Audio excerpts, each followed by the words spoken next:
Welcome to our first session of our 9 sessions on Exodus. I'm David and Raga will be translating.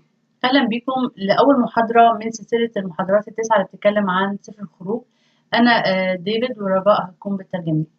We'll be using material from the online SBS and the SBS curriculum. هنستخدم مصادر من الأونلاين SBS والSBS المحاضرة بتاعت الSBS. Here's an overview of our 9 sessions on Exodus. ده شكل المحاضرات اللي هنكون بنغطيها في سفر الخروج. Today we'll be beginning with the historical background. النهارده هنبدأ بالخلفية التاريخية. So now let's look at some basic required information that you'll need to know for the book of Exodus. أول حاجة هنبص على بعض الأسئلة المعلومات الأساسية المطلوبة اللي أنت هتحتاجها في سفر الخروج. Let's look first at the internal evidence regarding the author. أول حاجة عايزين نبص على الأدلة الداخلية اللي بتتكلم عنها الكاتب. Who was the author? مين هو الكاتب؟ Though there's no mention of the author itself, Moses is the primary person in the book. مع إن مفيش ذكر للكاتب جوه السفر، لكن موسى هو الشخص اللي كل الناس مؤيدة إن هو كاتب السفر. So it would be assumed that he's the author, being the pivotal person. فإحنا هنفترض إن هو الشخص اللي كتب السفر ده. We'll look more at the characteristics of Moses in our next session. وهنبص أكتر بشكل تفاصيل أكتر عن شخصية موسى. But for now, let's look at why Moses is widely considered to be the author of Exodus. لكن دلوقتي عايزين نناقش مع بعض إيه اللي يخلي موسى هو الشخص اللي كتب السفر دوت. What do some external sources say about Moses? وإيه كمان الأدلة الخارجية اللي بتتكلم عن موسى وبتثبت إنه هو الكاتب. What do they say about him being the author? وإنه إزاي أكدوا وأثبتوا إنه هو الكاتب. The traditional view of the Jewish church and that of the Christian church is that Moses was a person who lived during the Exodus. التفكير التقليدي في الفكر اليهودي وكمان في فكر الكنيسة الأولى إنه موسى كان شخص اللي هو الكاتب السفر الخروج. They have traditionally believed that the narrative which his story is woven through is real history. وكانوا بيؤمنوا إنه الكلام اللي قاله موسى دوت هو اللي حصل معاه شخصيا. According to the ISB Bible Dictionary, this view is held by most commentators and critics. وفي واحدة من القواميس الإنجليزية بتقول إنه معظم المفسرين والنقاد مؤمنين إن موسى هو الكاتب. Also, the Antioch Bible Dictionary asserts that Moses is the author of the entire Pentateuch. وكمان في قاموس تاني إنجليزي بيقول إنه موسى كتب التوراة كلها. Which you'll remember are the first 5 books of the Bible. والتوراة هي 5 الأسفار الأولى في الكتاب المقدس. In composing them, he was probably helped by his brother Aaron. وتقريبا هارون أخوه كان بيساعده في الكتابة. As Aaron kept a record of public transactions. وهارون كان بيحتفظ بكل السجلات الأحداث اللي حصلت مع الشعب. And we see this in Exodus 17 verse 14, Exodus 24 verse 4 and 7, Exodus 34:27, Numbers 33:1 and 2, and Deuteronomy 31 verse 24. وبنشوف الموضوع دوت في خروج 17:4 وخروج 24:4 و7 وخروج 34:27 والعدد 33:1-2 وتثنية 31:24. There are some fairly recent commentaries proposing Ezra is the author of much of the Old Testament. في ناس مفسرين في العصر الحديث بدأوا يقولوا لا ده مش موسى اللي كتب لكن عزرا اللي كتب. And therefore the date of Exodus writing would be sometime after the fall of Jerusalem. ولو احنا مشينا حسب الرأي ده يبقى معنى كده ان الخروج اتكتب بعد سقوط أورشليم. So more likely around 444 BC is when it was written. يعني أكيد بعد سنة 444 قبل الميلاد. But these are typically seen as fringe ideas which don't have enough evidence to prove them. لكن دي عبارة عن أفكار يعني سطحية وملهاش أي إثباتات أكيدة. So, from all the ancient Jewish traditions and from Christian tradition, Moses is usually believed to be the author of the book of Exodus. فإحنا مؤمنين ومصدقين إنه من رأي التقليد اليهودي والتقليد المسيحي إنه موسى هو الكاتب الأصلي بتاع السفر ده. Exodus is the second of the first 5 books of the Bible. الخروج هو السفر الثاني من التوراة اللي هي ال5 أسفار الأولى. These 5 books are called the Pentateuch. والخمس أسفار الأولى في الكتاب المقدس اسمها التوراة. And they establish the foundation of God's relationship with his people, the Israelites.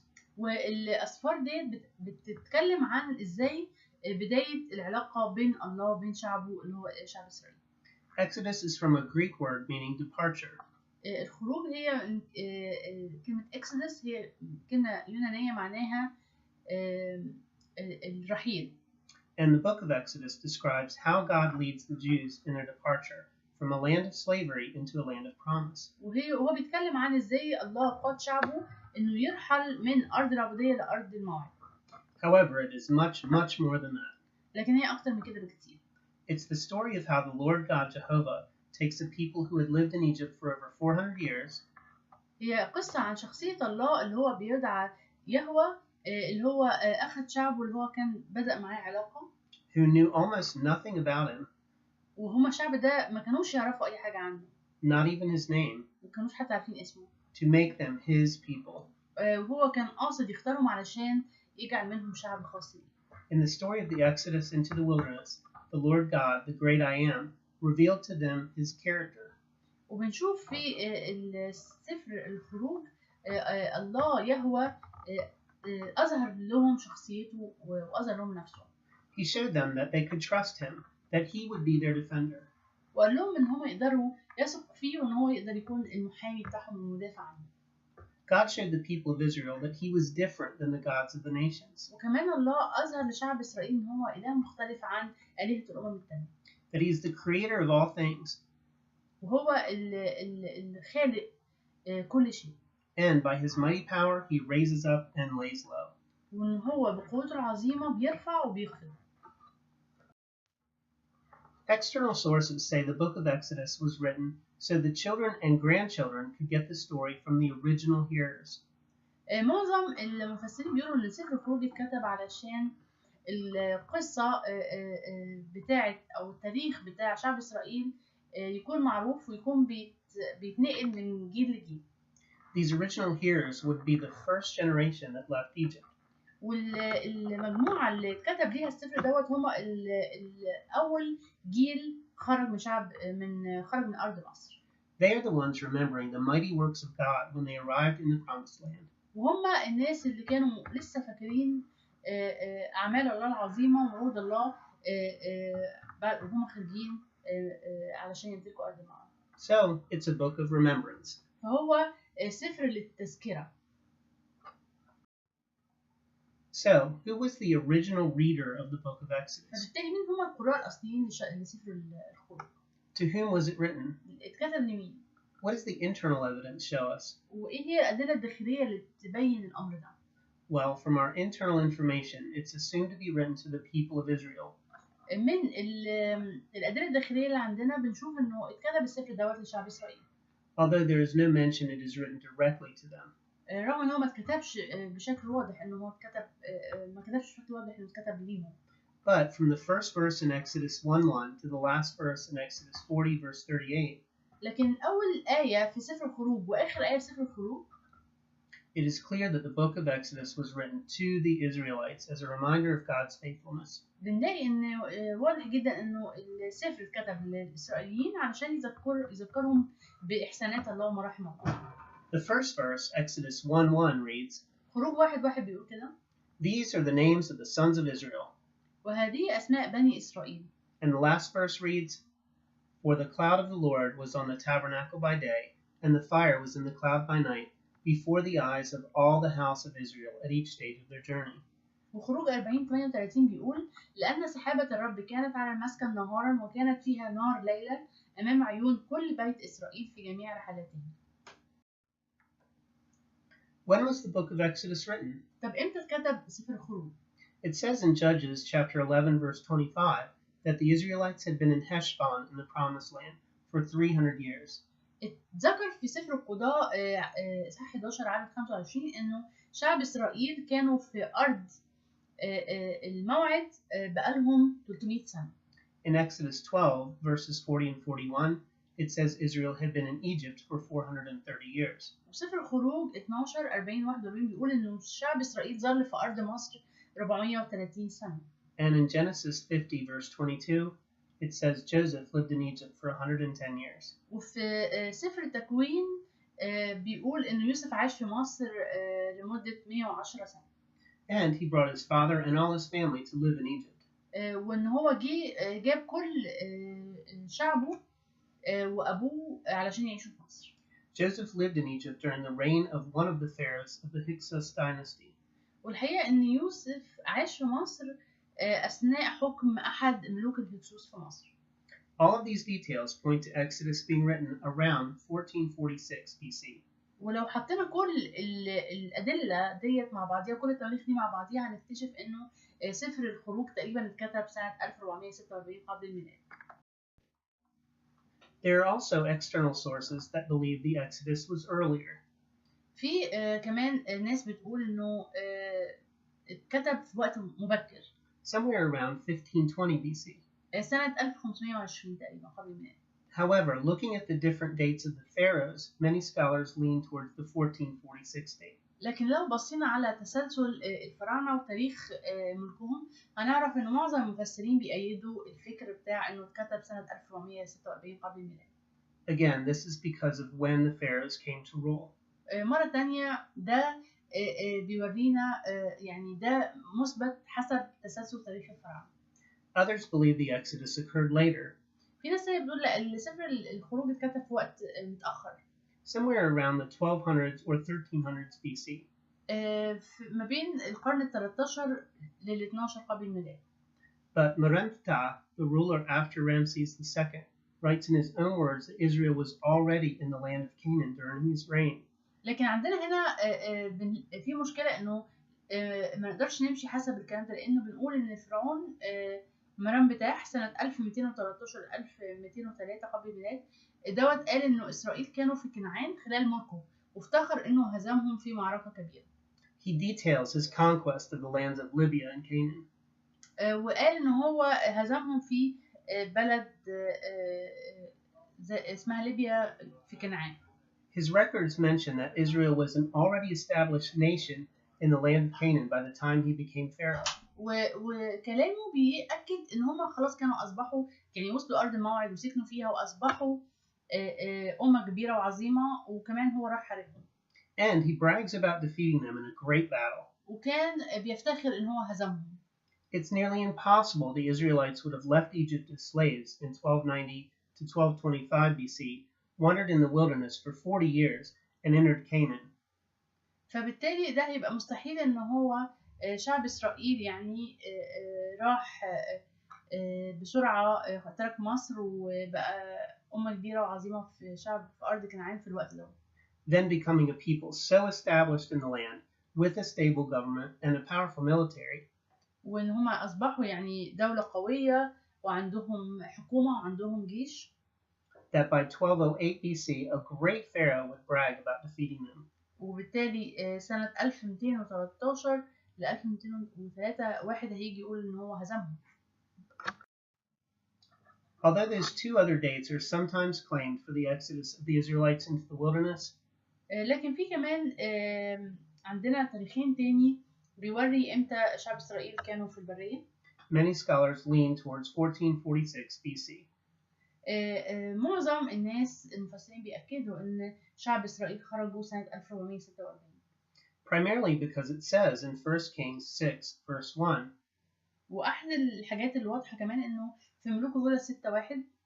And it came to pass in the 480th year after Israel came out of the land of Egypt, it was the 4th year of Solomon's reign, in the month of Ziph, the 2nd month that Solomon began to build the house of the Lord. بيقول كده: وكان في سنة 480 لخروج بني إسرائيل من أرض مصر، في السنة الرابعة لملك سليمان على إسرائيل، في شهر زيو وهو الشهر الثاني، أنه بنى البيت للرب. The 4th year of Solomon's reign is about 966 BC. وبالتالي السنة ملك سليمان هو كان 966 قبل الميلاد. So, adding the date of Solomon's reign, 966 BC, plus the 480 years the Israelites had been out of Egypt, equals 1446 BC.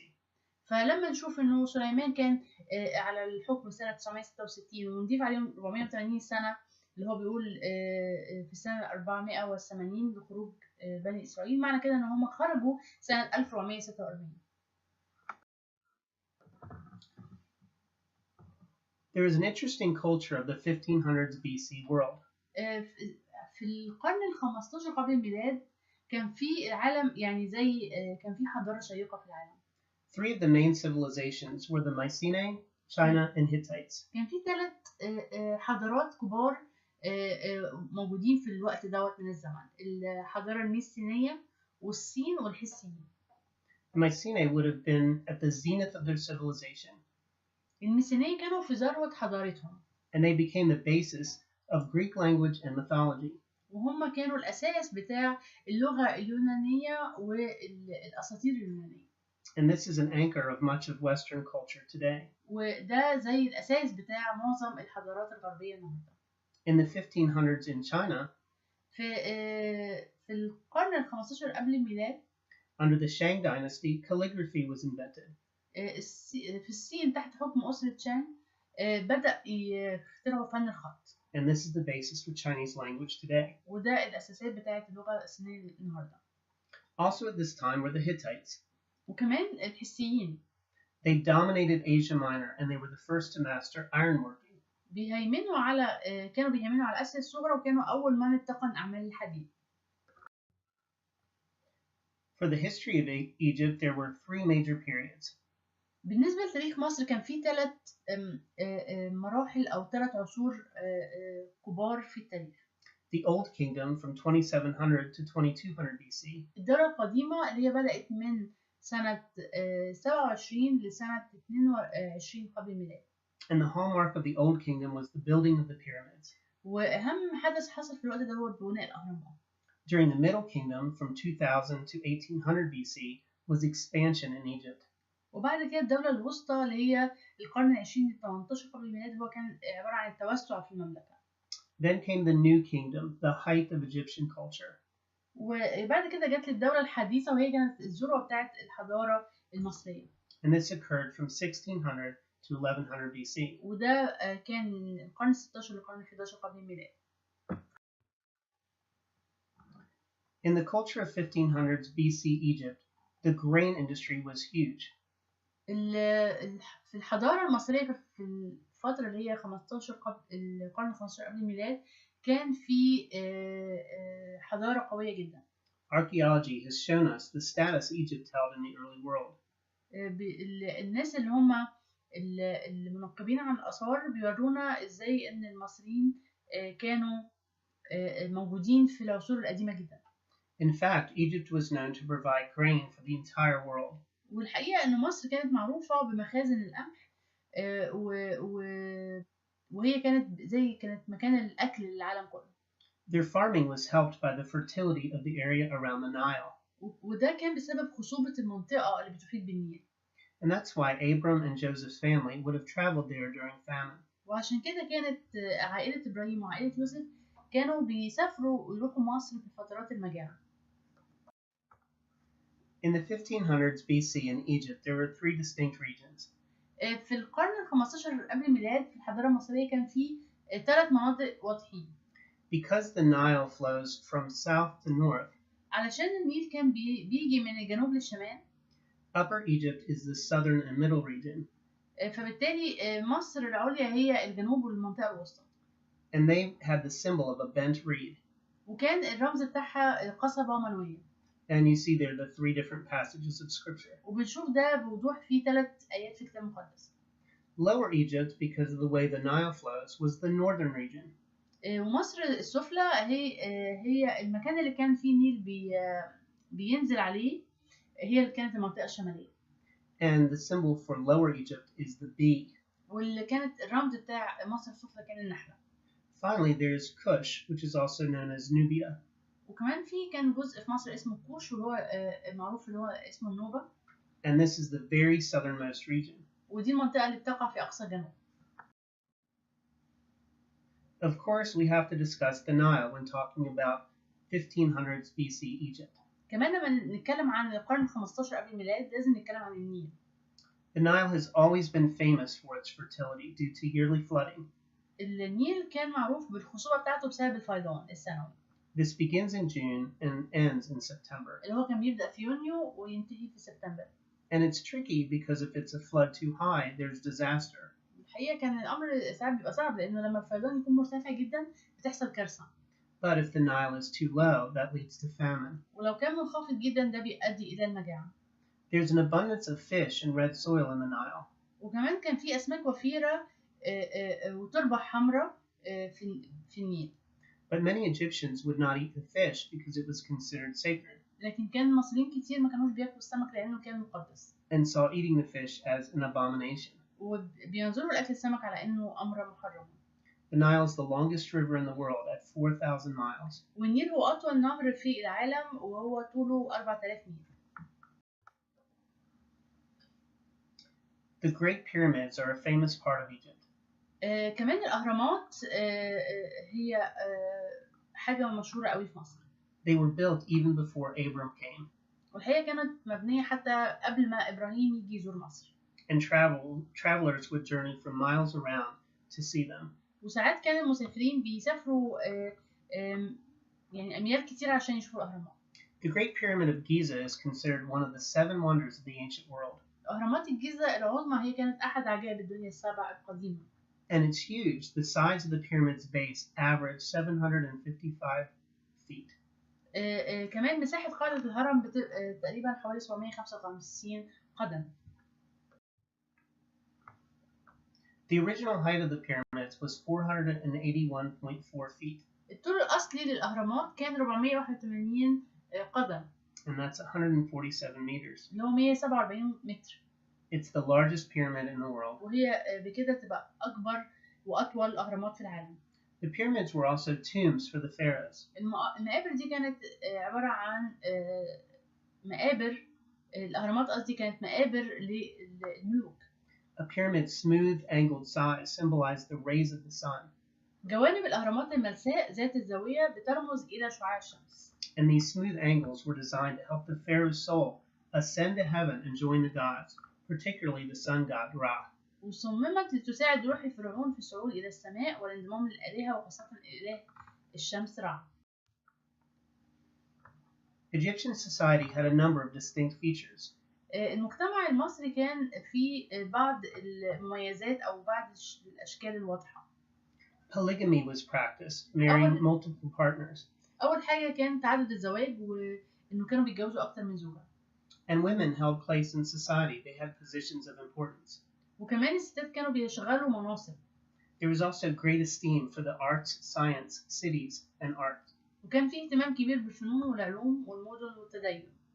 Justice and fairness were very important to Egyptians. وكمان كان في العدالة والإنصاف كان في شيء كان يعني بيهتموا بالأمر ده. The people of Egypt were mostly content. شعب مصر كان بشكل عام كان شعب راضي. It was only in instances such as the slavery of the Hebrews that there became a great need to escape the suffering. لكن كان في كتير يعني عبودية وكان في احتياج إن هم يهربوا من العبودية ده. But for the upper class, they lived well. لكن معظم الطبقة العليا كانوا عايشين كويس. You could be in the upper class by birth only. ومحدش يقدر يدخل الطبقة العليا دي غير لما يكون مولود فيها. And only in exceptional situations could someone rise to a job like Joseph did. لكن بعض الحالات البسيطة الاستثنائية اللي كان فيها ممكن الشخص يوصل للطبقة العليا زي ما حصل مع يوسف. The wealthy enjoyed large feasts and household slaves. الأغنياء كانوا بيتمتعون باحتفالات كبيرة وكان بيملكوا عبيد كتير. In slavery, there were several positions a slave could hold. بالنسبة للعبودية كان بنشوف إنه كتير هنا كان في عبيد كتير في البيوت. Someone could be a household slave like Joseph.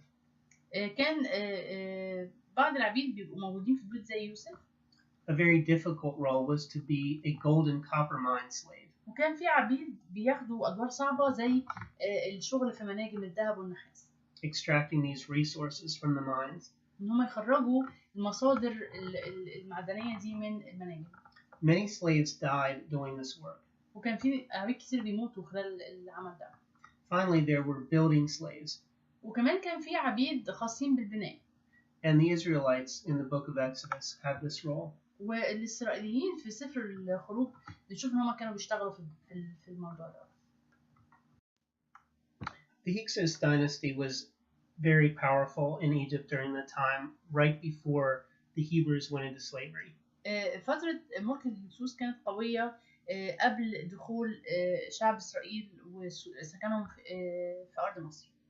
And the Hyksos were hated by the original Egyptians. كانوا مكروهين من قبل المصريين الأصليين. And because of their Semitic heritage, the Hyksos were known as the shepherds. وبسبب إن هم كان عندهم تراث سامي كانوا معروفين إن هم الرعاة. They were resented by many Egyptians. وكان كتير من المصريين بيقاوموهم. However, because they had a joint Semitic heritage with the Hebrews, this gave the Hebrews favor with the Hyksos. لكن لأن هم كان عندهم زي ميراث مشترك بالنسبة للسامية أو الأصول السامية، فخلى العبرانيين يبقى عندهم زي نعمة في عينين الهكسوس.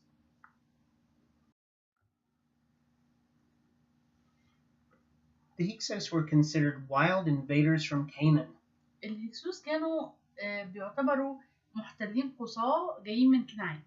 And we see a hint of this from the already held prejudice versus shepherds in Genesis 46:34. وبنشوف زي إشارة للموضوع ده في تكوين 46:34 إنه يوسف ما قدرش ياكل مع إخواته عشان هم كانوا رعاة.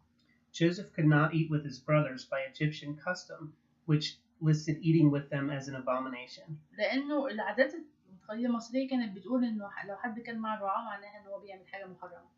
The Hyksos brought Baal worship with them as well. كمان الهكسوس أحضروا عبادة البعل معاهم. Creating the first possible contact of Israel with Baal. وده عمل زي بداية معرفة شعب إسرائيل بالإله بعل. The Hyksos also introduced the art of chariot warfare to Egypt. وكمان الهكسوس جابوا معاهم فن الحرب باستخدام المركبات الحربية. Which comes into play as the Egyptians corner the Hebrews at the Red Sea. وبنشوفها بشكل واضح المركبات دي لما جه فرعون يتبع الإسرائيليين وفي الآخر غرق هو ومركباته في البحر. The Hyksos and the Hebrews would have coexisted in peace because both were Semitic backgrounds. وتقريبا الهكسوس والعبرانيين كانوا يعني في سلام بينهم لأن هما الاثنين ليهم نفس الأصول. And this corresponds with Scripture. وده بنشوف بشكل واضح في الكتاب. Because this coexistence would have allowed the Hebrews to grow strong and multiply according to God's promise in Genesis 12:1-3. ويمكن لأنه شعب إسرائيل كان موجود في أيام الهكسوس فبالتالي عاشوا في سلام في وقت طويل في بداية وجودهم في أرض مصر. And this passage is what we call the Abrahamic covenant. وبنشوف إنه بعد كده يعني يمكن بعد كده بدأ العهد مع إبراهيم.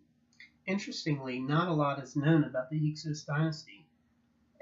لكن الحقيقة مش بنشوف كتير من الآثار والحضارة موجودة لغاية النهاردة من عصر الهكسوس. Because the Hyksos were not really into culture and recording their culture. لأن هم ما كانوش يعني بيحبوا يسجلوا الحضارة والتاريخ بتاعهم. We see Egypt first early in the Bible when Abram goes to Egypt around 2100 BC. بنشوف ظهور أرض مصر في وقت مبكر في الكتاب المقدس لما نزل إبراهيم مصر سنة 2100 قبل الميلاد. This would have been during the 11th or 12th dynasty. وده تقريبا خلال الأسرة ال 11 وال 12. Abram would have found it highly civilized under the 12th dynasty rule. والحقيقة مصر كانت يعني متحضرة جدا في حكم الأسرة ال 12. Upper and Lower Egypt were united and had been prosperous for the last 2 centuries. كانت مصر العليا ومصر السفلى متحدين وكان في رخاء في القرنين الأخيرين. So we see this recorded in Exodus 12 verse 10. بنشوف ده بوضوح في تكوين 12:10. Now there was a famine in the land, and Abram went down to Egypt to live there for a while because the famine was severe. وحدث جوع في الأرض فانحدر إبرام إلى مصر يتغرب هناك لأن الجوع في الأرض كان شديدا. Joseph, of course, would have been in Egypt during the end of the 12th dynasty.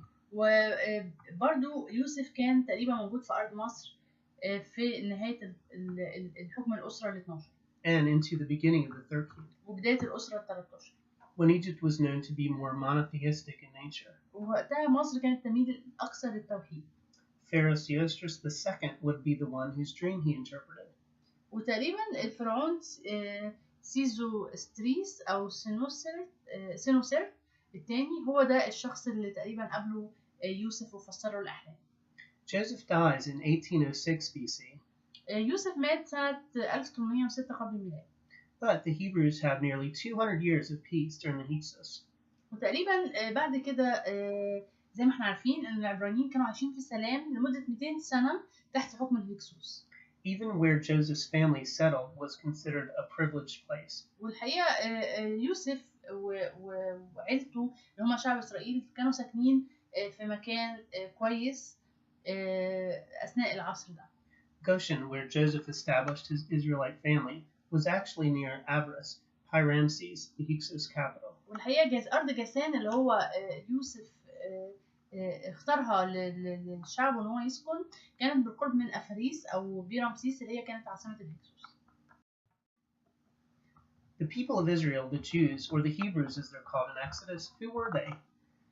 كمان بنشوف يا ترى الناس اللي كانوا موجودين في بداية سفر التكوين كانوا مين؟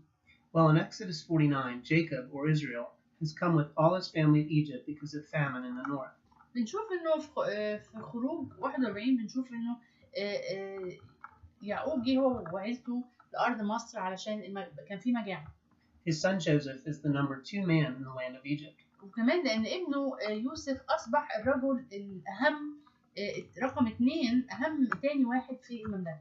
And he settled his father, his brothers, and all their families in the best land in Egypt, in the land of Goshen. وهو أخذ أبوه وعيلته وسكنهم في أحسن أراضي في أرض مصر اللي هي أرض جاسان. There they have lots of grass for their flocks and herds. كان في كتير من العشب موجود في الأرض دي علشان الماشية بتاعتهم. And access to enough water. وكمان في مياه كتير كويسة. For many years, it seems they lived well in the land of Egypt. وواضح إن هم عاشوا وقت كويس قوي في أرض مصر. But in Exodus chapter 1, it says there arose a Pharaoh who did not know Joseph. لكن في خروج واحد بيقول إنه في فرعون بدأ يظهر نسي يوسف ما كانش يعرف يوسف. And this Pharaoh made life hard for the Israelites. والفرعون ده بدأ يصعب الحياة على شعب إسرائيل. Now there arose a new king over Egypt who did not know Joseph. ثم قام ملك جديد على مصر لم يكن يعرف يوسف. And he said to his people, Behold, the people of Israel are too many and too mighty for us. فقال لشعبه وذا بنو إسرائيل شعب أكثر وأعظم منا. Come, let us deal shrewdly with them, lest they multiply. هلما نحتال لهم لئلا ينمو. And if war breaks out, they join our enemies and fight against us and escape from the land. فيكون إذا حدثت حرب أنهم ينضمون إلى أعدائنا ويحاربوننا ويصعدون من الأرض. Therefore they set taskmasters over them to afflict them with heavy burdens. فجعلوا عليهم رؤساء تسخير لكي يذلوهم بأثقالهم. They built for Pharaoh store cities, Pithom and Ramses. فبنوا لفرعون مدينتي مخازن في ثوم ورامسيس. And this is from Exodus 1, verses 8 through 11. ده من خروج 1:8-11. But the more they were oppressed, the more they multiplied and the more they spread abroad. ولكن بحسبما أذلوهم هكذا نموا وامتدوا. And the Egyptians were in dread of the people of Israel. فاختشوا من بني إسرائيل. So they ruthlessly made the people of Israel work as slaves and made their lives bitter with hard service. فاستعبد المصريون بني إسرائيل بعنف. In mortar and brick and in all kinds of work in the field. ومرروا حياتهم بعبودية قاسية في التين واللبن وفي كل عمل في الحق. In all their work they ruthlessly made them work as slaves. كل عملهم الذي عملوه بواسطتهم عنفا. Then the king of Egypt said to the Hebrew midwives, one of whose name was Shiphrah and the other Puah. وكلم ملك مصر قابلتي العبرانيات اللتين اسم إحداهما شفرة واسم الأخرى فوعة. When you serve as midwife to the Hebrew women and see them on birth stool, وقال حينما تولدان العبرانيات وتنظرانهن على الكراسي إن كان ابنا فاقتلاه. If it is a son, you shall kill him. وإن كان ابنا فاقتلاه. But if it is a daughter, she shall live. وإن كان بنتا فلحيا. But the midwives feared God and did not do as the king of Egypt commanded them. ولكن القابلتين خافتا الله ولم تفعلا كما كلمهما ملك مصر. But let the male children live. بل استحياء الأولاد. So the king of Egypt called the midwives and said to them, Why have you done this and let the male children live? فدعا ملك مصر قابلتين وقال لهما لماذا فعلتما هذا الأمر واستحييتما الأولاد؟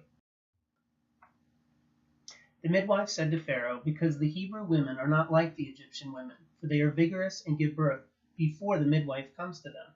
فقالت القابلتان لفرعون إن النساء العبرانيات لسن كالمصريات فإنهن قويات يلدن قبل أن تأتيهن القابلة. So God dealt well with the midwives. فأحسن الله إلى القابلتين. And the people multiplied and grew very strong. ونمى الشعب وكثر جدا. And because the midwives feared God, he gave them families. وكان إذ خافت القابلتان الله أنه صنع لهما بيوتا. Then Pharaoh commanded all his people, every son born to the Hebrews you shall cast into the Nile. ثم أمر فرعون جميع شعبه قائلا كل ابن يولد تطرحونه في النهر. But you shall let every daughter live. لكن كل بنت تستحيونها. So during this oppression, it says in Exodus chapter 2 that God heard the cries of the Hebrews. وحدث في تلك الأيام الكثيرة أن ملك مصر مات. During those days, many days, the king of Egypt died. وحدث في تلك الأيام الكثيرة أن ملك مصر مات. And the people of Israel groaned because of their slavery and cried out for help. وتنهد بنو إسرائيل من العبودية وصرخوا. Their cry for rescue from slavery came up to God. فصعد صراخهم إلى الله من أجل العبودية. And God heard their groaning, and God remembered his covenant with Abram, with Isaac, and with Jacob. فسمع الله أنينهم فتذكر الله ميثاقه مع إبراهيم وإسحاق ويعقوب. God saw the people of Israel, and God knew. ونظر الله بني إسرائيل وعلم الله. During the 400 plus years before this, it doesn't say that the people cried out to God. خلال 400 سنة اللي فاتوا اللي الشعب كان فيها في الأرض بتاعت مصر مش مذكور إن هم صرخوا إلى الله. But God had not forgotten them. لكن الله ما كانش ناسيهم. He knew and he had a plan. هو كان عارف وكان عنده خطة. Exodus 2 also begins the story of Moses, hidden by his mother. خروج 2 بنشوف قصة موسى اللي هو مامته خبته. He was set afloat in a basket on the Nile River. هو يعني مامته حطيته في سلة في نهر النيل. Found by Pharaoh's daughter. لكن ابنة فرعون لقيته. And raised up in the house of Pharaoh.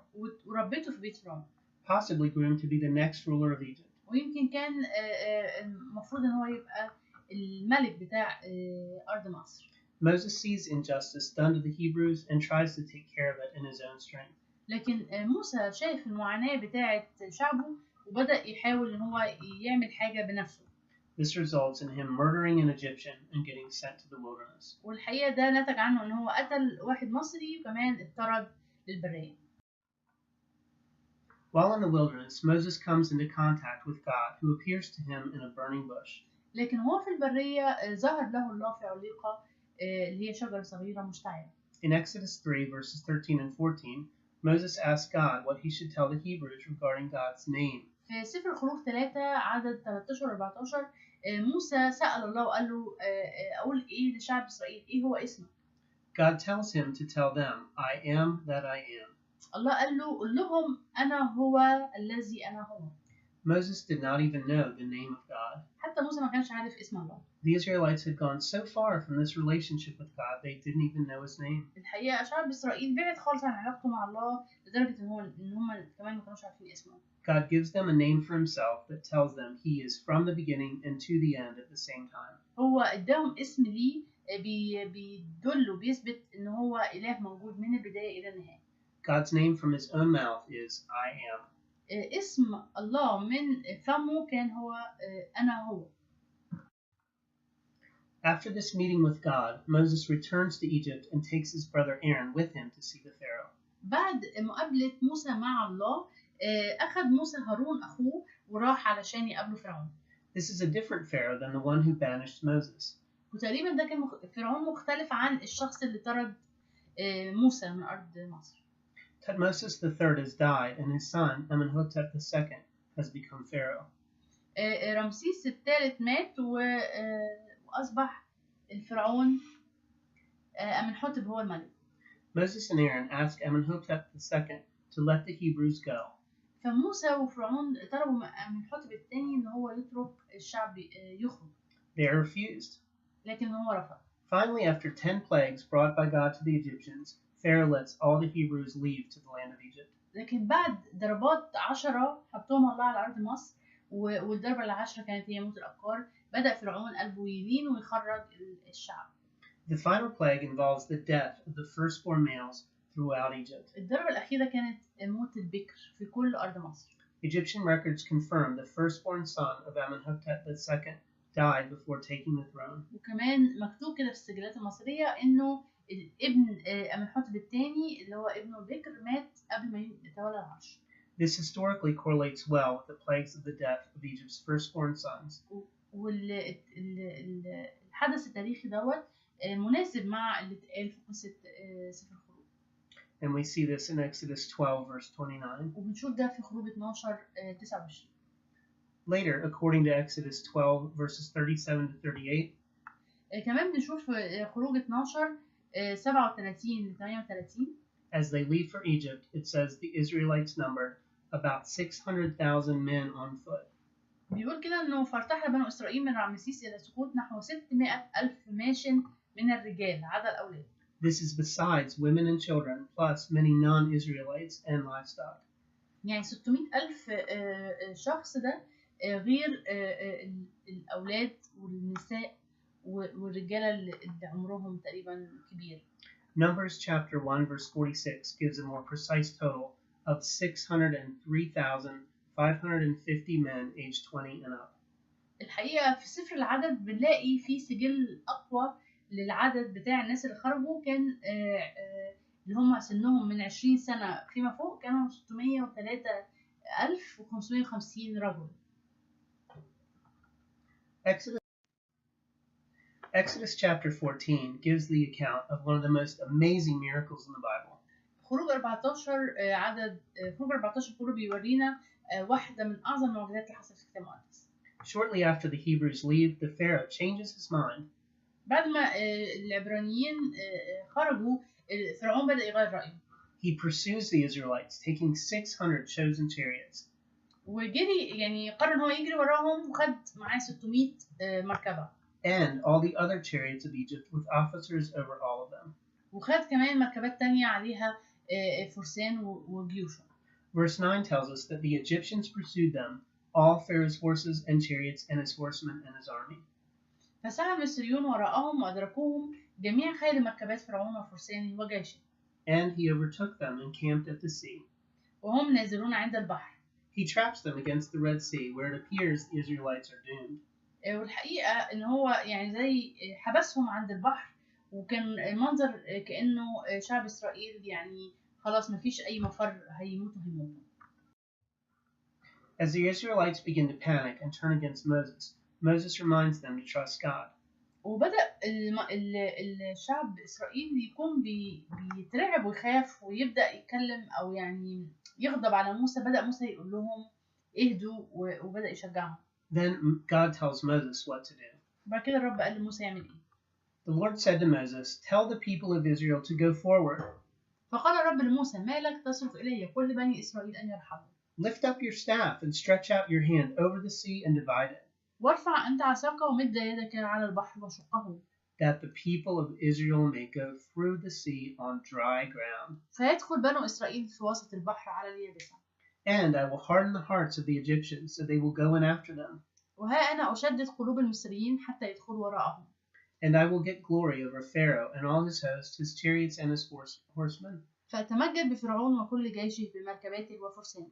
And the Egyptians shall know that I am the Lord when I have gotten glory over Pharaoh, his chariots and his horsemen. فيعرف المصريون أني أنا الرب حين أتمجد بفرعون ومركباته وفرسانه. And Moses stretched out his hand over the sea, and the Lord caused the sea to go back by a strong east wind all that night. ومد موسى يده على البحر فأجرى الرب البحر بريح شرقية شديدة كل الليل وجعل البحر يابسا وانشق الماء. And he made the sea dry land, and the waters were divided. جعل البحر يابسا وانشق الماء. And the people of Israel went into the midst of the sea on dry ground. فدخل بنو إسرائيل في وسط البحر على اليابسة. The waters being a wall to them on their right and on their left. والماء سور لهم عن يمينهم وعن يسارهم. The Egyptians pursued and went in after them into the midst of the sea. وتبعهم المصريون ودخلوا وراءهم. All Pharaoh's horses, his chariots, and his horsemen. جميع خيل فرعون ومركباته وفرسانه إلى وسط البحر. And in the morning watch, the Lord in the pillar of fire and of cloud looked down on the Egyptian forces and threw the Egyptian forces into a panic. وكان في هذه الصبح أن الرب أشرف على عسكر المصريين في عمود النار والسحاب clogging their chariot wheels so that they drove heavily. وأزعج عسكر المصريين. And the Egyptians said, "Let us flee from before Israel, for the Lord fights for them against the Egyptians." وخلع بقر مركباتهم حتى ساقوهم بثقلة، فقال المصريون نهرب من إسرائيل لأن الرب يقاتل المصريين عنهم.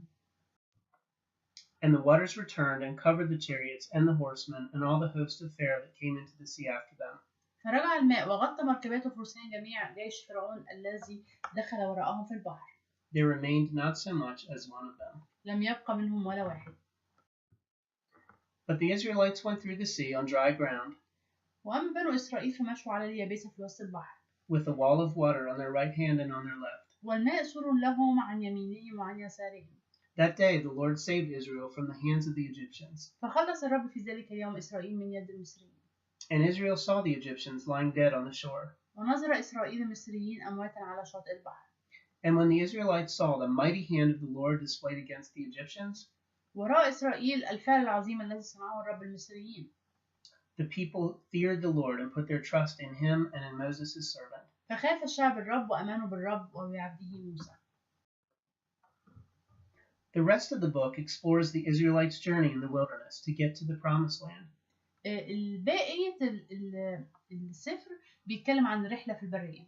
It explains how Moses receives the 10 commandments from God. بيورينا ازاي موسى بياخد ال10 وصايا من الله. It gives instructions for building the tabernacle. وكمان بيوري تعليمات لبناء خيمة الاجتماع. And provides rules for worship. وبيوري قواعد وأحكام للعبادة. We will cover these in our upcoming sessions. وهنتكلم عن الحاجات دي كلها في المحاضرات الجاية. So, the Hebrews are to be a people set apart for God. فالله كان ليه قصد من شعب إسرائيل إن هم يكونوا شعب خاص مميز الله بيختاره لنفسه. Not only in their name, but also in their lifestyle and their worship of Him. مش في اسمهم فقط لكن في طريقة العبادة وأسلوب حياتهم. Jehovah is not like the false gods of the other nations. كمان يهوه مش هو زي بقية الآلهة المزيفة الموجودة في بقية الشعوب. But He is the ever-living, all-powerful Creator of the universe. لكن هو الإله الحي إلى الأبد اللي هو خالق العالم كله. And as His people, the Israelites are to be different than the other nations. وبالتالي شعبه لازم يكونوا مختلفين عن بقية شعوب الأرض. As you study the book of Exodus, remember that the people of Israel were people just like you and me. وأنت بتدرس سفر الخروج لازم تفتكر إن شعب إسرائيل كانوا نموذج لناس كانوا زيي وزيك. They had fears, concerns, joys, and pain. كان عندهم مخاوف، كان عندهم قلق، كان عندهم آلام، وكان عندهم أفراح. And let us not make the same mistakes that they did in their relationship with God. وما تخليش يبقى عندنا نفس المشاكل، يعني خلينا نتعلم منهم وما نعملش نفس الأخطاء اللي هم عملوها. May He find us truly faithful. ونصلي إن الرب يلاقينا أمناء قدامه. Thank you for taking your time to learn with us about the historical background of Exodus. شكرا عشان قضيت وقت تسمعوا معانا الخلفية التاريخية لسفر الخروج. Please join us next time when we learn about the fascinating pharaohs. من فضلكم تعالوا اسمعونا المرة الجاية واحنا بنتكلم عن الفراعنة.